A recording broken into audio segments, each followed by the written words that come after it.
Chapter 15. I am the true grapevine, and my Father is the gardener.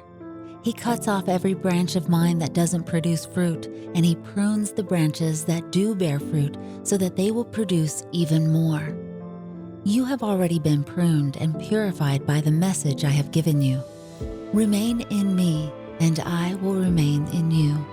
For a branch cannot produce fruit if it is severed from the vine, and you cannot be fruitful unless you remain in me.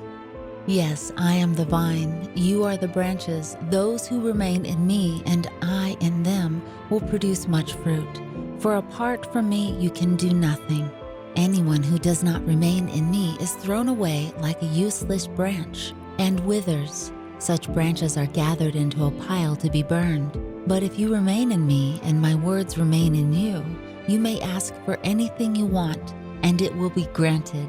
When you produce much fruit, you are my true disciples. This brings great glory to my Father. I have loved you even as the Father has loved me. Remain in my love. When you obey my commandments, you remain in my love, just as I obey my Father's commandments and remain in his love.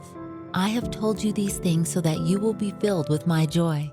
Yes, your joy will overflow. This is my commandment. Love each other in the same way I have loved you. There is no greater love than to lay down one's life for one's friends. You are my friends if you do what I command. I no longer call you slaves, because a master doesn't confide in his slaves. Now you are my friends, since I have told you everything the Father told me. You didn't choose me, I chose you. I appointed you to go and produce lasting fruit, so that the Father will give you whatever you ask for, using my name.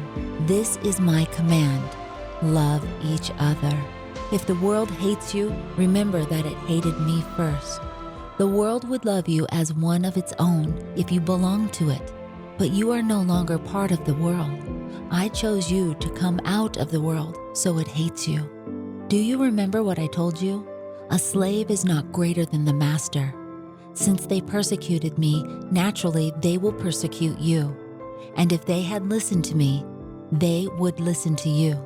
They will do all this to you because of me, for they have rejected the one who sent me. They would not be guilty if I had not come and spoken to them. But now they have no excuse for their sin. Anyone who hates me also hates my Father.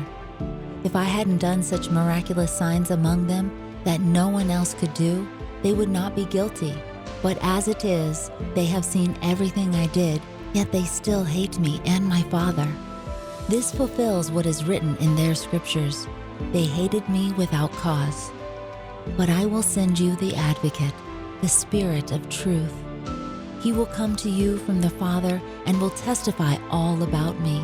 And you must also testify about me, because you have been with me from the beginning of my ministry.